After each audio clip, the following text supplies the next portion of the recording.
All right, everybody, welcome back for another deep dive. Yeah, great to be back. I think today we're looking at something that, at first glance might not seem all that exciting. Right. We're talking about a mediation letter Yeah. from January 10, 2019. Okay. It's got HEBCAC Mm-hmm. as the plaintiff in this case. And, you might be thinking a mediation letter. Right. That sounds pretty dry, but trust me. Yeah. The way this mediator approaches the case is really fascinating. Yeah. And I think you get a really interesting behind-the-scenes look Mm-hmm. at how some of these legal disputes actually play out. Right. Yeah. And it's Barrett Freedlander is our mediator in this case. And I think one of the things that's so interesting is how he lays out the expectations right up front. Yeah. He wants everybody to be prepared to settle. Hmm. He even says that people with decision-making power have to be there. Right. It's not just about showing up. Exactly. Be ready to actually resolve this thing. Yeah, he's looking for action. And, requiring those decision makers to be there, that's fairly standard practice in mediation. Sure. But what I think is so interesting here is the emphasis on settlement. Mm-hmm. Like, he's not just there to facilitate the conversation. Right. He really wants them to come to a solution. Yeah, really. He wants a resolution. An actual outcome. Yeah. And to make sure everybody's ready. Yeah. He even mentions these pre-mediation questionnaires. Yeah. You get that feeling when you get that thick envelope full of legal documents. That's what I imagine these questionnaires are like. Absolutely. It makes it real. Yeah. This is serious stuff. And he's not just demanding this information. He also seems very aware that some of this stuff is sensitive. Right. And he makes it clear, confidentiality is key.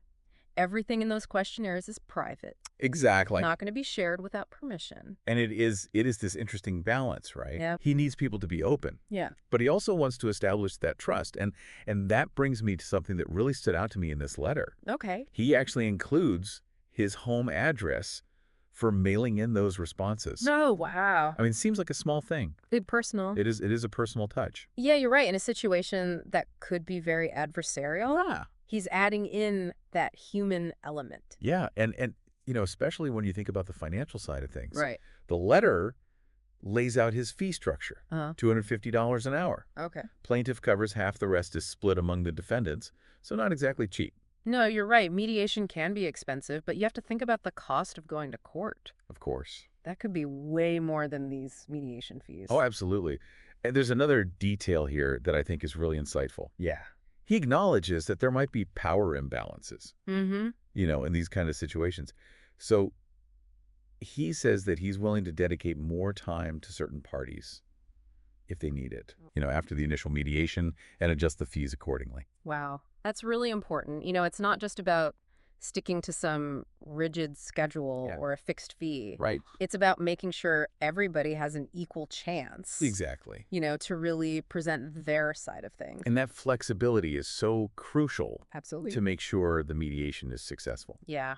One of the key elements. So we've got this clear structure. We've got a real focus on preparation. Mm-hmm.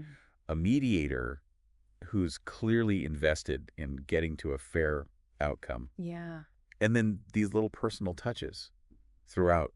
It's interesting. What I think is fascinating is how he balances the formality. Right. With those little hints of approachability. It really does raise the question, how much does the personality of the mediator and their approach actually impact the outcome?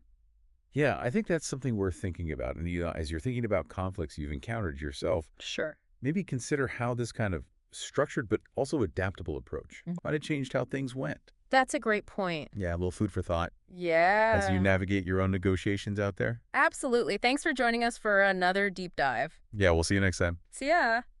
Bye. Bye.